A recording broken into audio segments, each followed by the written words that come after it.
ओम श्री परमात्मने नमः। हे कृष्ण करुणा सिंधु दीनबंधु जगतपते गोपेश गोपिका कांत राधा कांत नमस्तुते। तप्त कांचन गौरांगी राधे वृंदावनेश्वरी ऋषभानुसुते देवी प्रणमामि हरिप्रिये। वाञ्छाकल्पतरुभ्यश्च कृपा सिन्धु एव च पतितानां पावनेभ्यो वैष्णवेभ्यो नमो नमः। श्री कृष्ण चैतन्य प्रभु नित्यानंद श्री अद्वैत गदाधर श्रीवासादि गौरी भक्तवृंद। हरे कृष्ण कृष्ण कृष्ण हरे हरे, हरे राम राम राम हरे हरे। ओम। श्रीमद् भगवद गीता अध्याय 3। आज का हमारा नया अध्याय है कर्मयोग। मैं श्री कुलदीप पाई जी जो यूट्यूब पर भगवद गीता सुनाते हैं, उन्होंने कर्मयोग के बारे में शुरुआत में बहुत अच्छा कहा है, तो मुझे उनका थोड़ा सा आवाज़ यहाँ पर मैं आपको रखता हूँ। उन्होंने इतनी सुंदर से हमको समझाया है, तो आइए हम पहले उनको सुनते, फिर मैं अपना श्लोक चालू करूँगा। Now, Karma Yoga.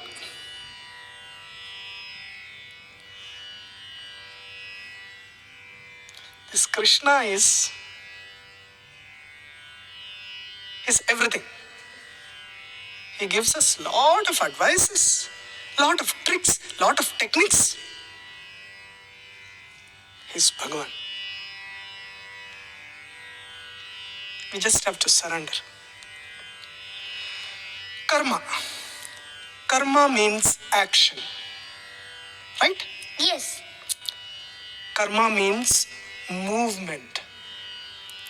Everything we do is karma. Everything we do is karma. See, you go to the roadside and watch. Everyone is moving, right? Yes. Everyone is moving in search of something. Look at the ants. They are also moving, right? Yes. They are also in search of something. Yes. Just sit quietly and notice what is happening inside your mind. Thoughts are coming and going, right? Yes. Even that is a karma. Even thoughts are actions. Karma is very, very, very important in our life. When you simply do things, it is called karma. But when Bhagavan is there in that karma becomes Karma Yoga. you know it. So when the spiritual element is there in whatever we do, then that karma becomes Karma Yoga. Karma Yoga. And Bhagavan is going to explain that in detail in this chapter. See, he already told us in the second chapter, 47th shloka. Karmanyevadhikaraste Ma phaleshu kadachana. ma phaleshu kadachana. You have a right to action alone, but never in the results. Never to its results. See, then in 49th shloka, Bhagavan said, Durena hi avaram karma buddhi yogat dhananjaya buddhau sharanam anvichha kripanaha phalahetabaha. Action with a selfish motive is far inferior to the yoga of wisdom. Seek refuge in wisdom. Seek refuge in jnana, he said. He also told us about the lakshanas of a sthita prajna. You know, now Arjuna is confused. But not like how he was confused in the first chapter. Okay. In the first chapter, he was totally confused. Here, he has clarity. but still he has a little bit confusion. He's not able to understand whether he should do karma or quit it and take sannyasa. Actually, he's confused with the word equanimity, samasthiti. Okay, he's asking, this chapter starts with Arjuna asking a question to Lord Krishna. मेरे प्यारे श्रोताओं, ये कुलदीप पाई जी है। उनका जो style है श्लोक बोलने का, वो मैं सुनकर यहाँ पर श्लोक बोलता हूँ और मुझे उनकी तरफ बहुत सारा मान है, सम्मान है। I respect him. तो मुझे लगा कि जो उनका आवाज़ में मैं यहाँ पर रखूँ तो उनके लिए मेरा तरफ से एक बड़ी रिस्पेक्ट होगी, इसलिए मैंने यहाँ पर उनका आवाज़ रखा हुआ है।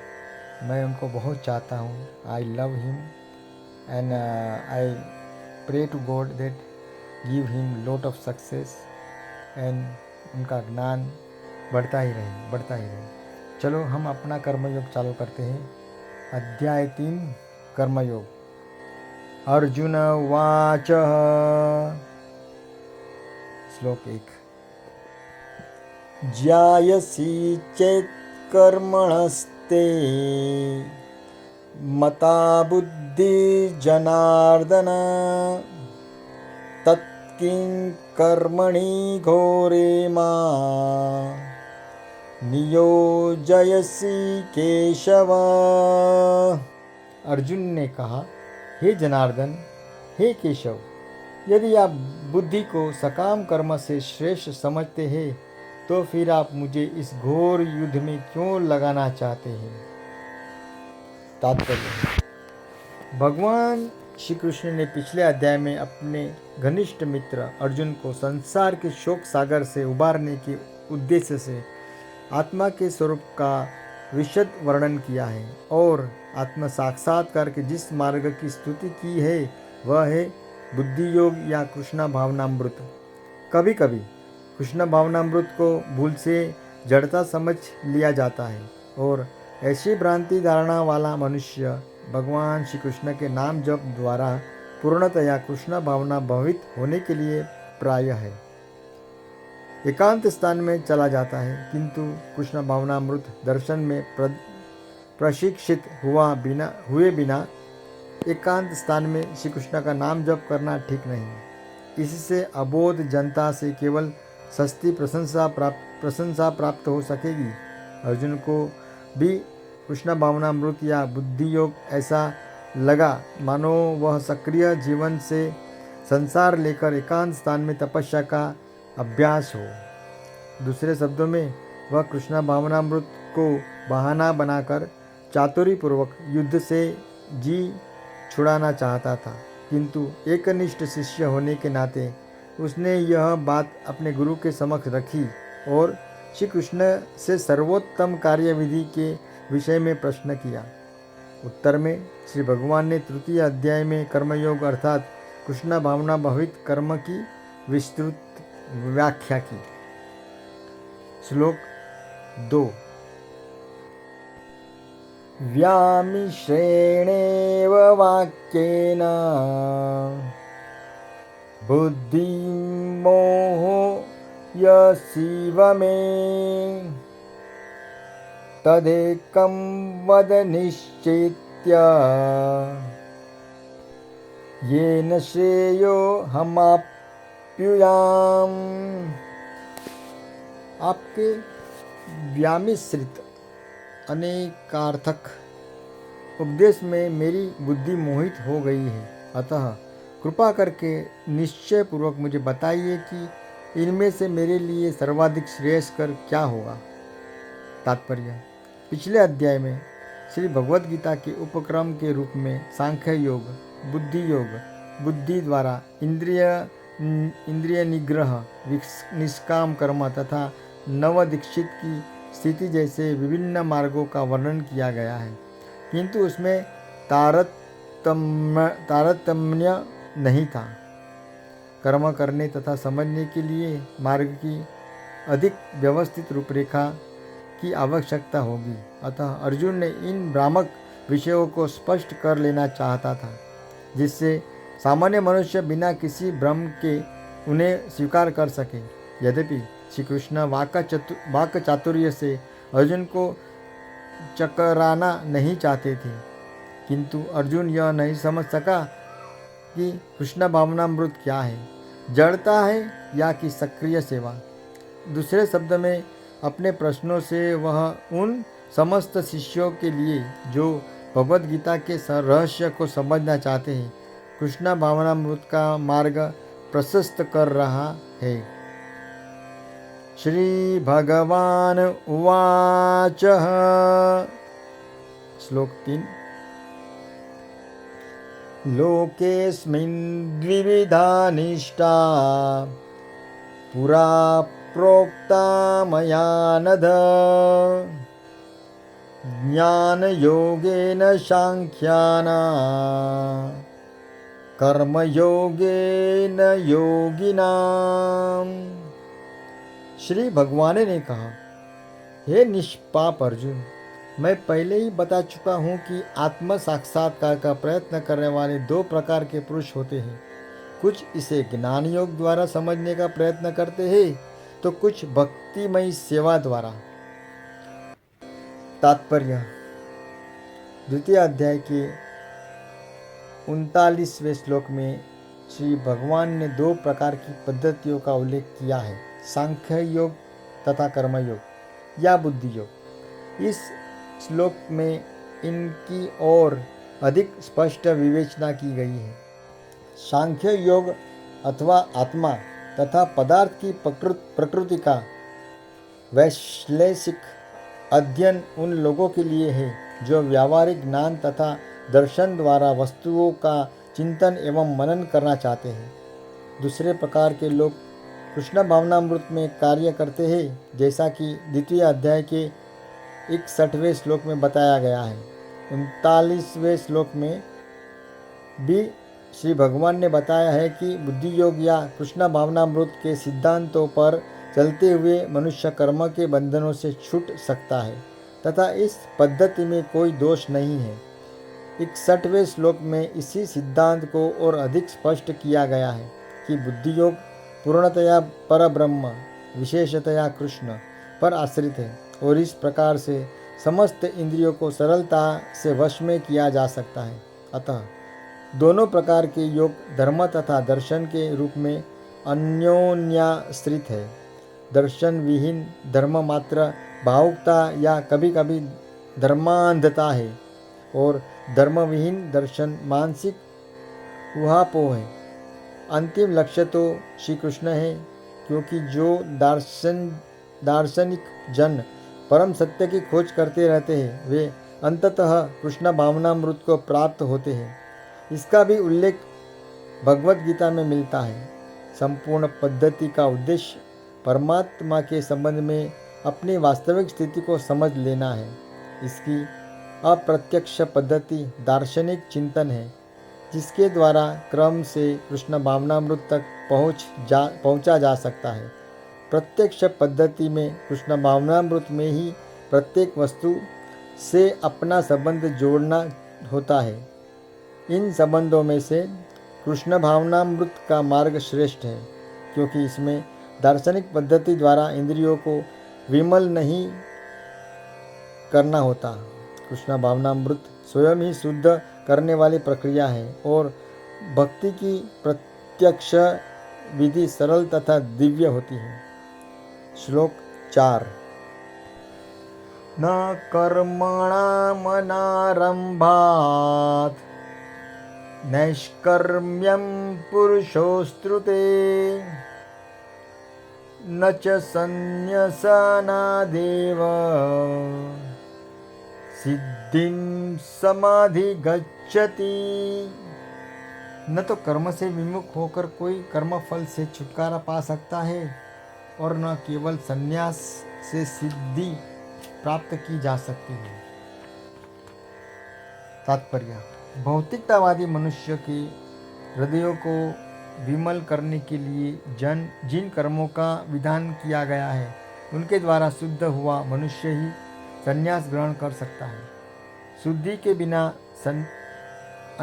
अनायास संन्यास ग्रहण करने से सफलता नहीं मिल पाती। ज्ञान योगियों के अनुसार संन्यास ग्रहण करने अथवा सकाम कर्म से विरत होने से ही मनुष्य नारायण के समान हो जाता है, किंतु भगवान श्री कृष्ण इस मत का अनुमोदन नहीं करते। हृदय की शुद्धि के बिना संन्यास सामाजिक व्यवस्था में उत्पात उत्पन्न करता है। दूसरी ओर यदि कोई नियत कर्मों को न करके भी श्री भगवान की दिव्य सेवा करता है तो वह उस मार्ग में जो कुछ भी उन्नति करता है उसे श्री भगवान स्वीकार कर लेते हैं। बुद्धि योग। स्वल्पमपश्य धर्मस्य त्रायते महतो भयात्। ऐसे सिद्धांत की रंच मात्र संपन्नता भी महान कठिनाइयों को पार करने में सहायक होती है। श्लोक 5। नहि कश्चित् क्षणमपि जातु तिष्ठत्य कर्मकृत कार्यते यवशः कर्म सर्वः प्रकृति जय गुणे। प्रत्येक व्यक्ति को प्रकृति से अर्जित गुणों के अनुसार विवश होकर कर्म करना पड़ता है। अतः कोई भी एक क्षण भर के लिए भी बिना कर्म किए नहीं रह सकता।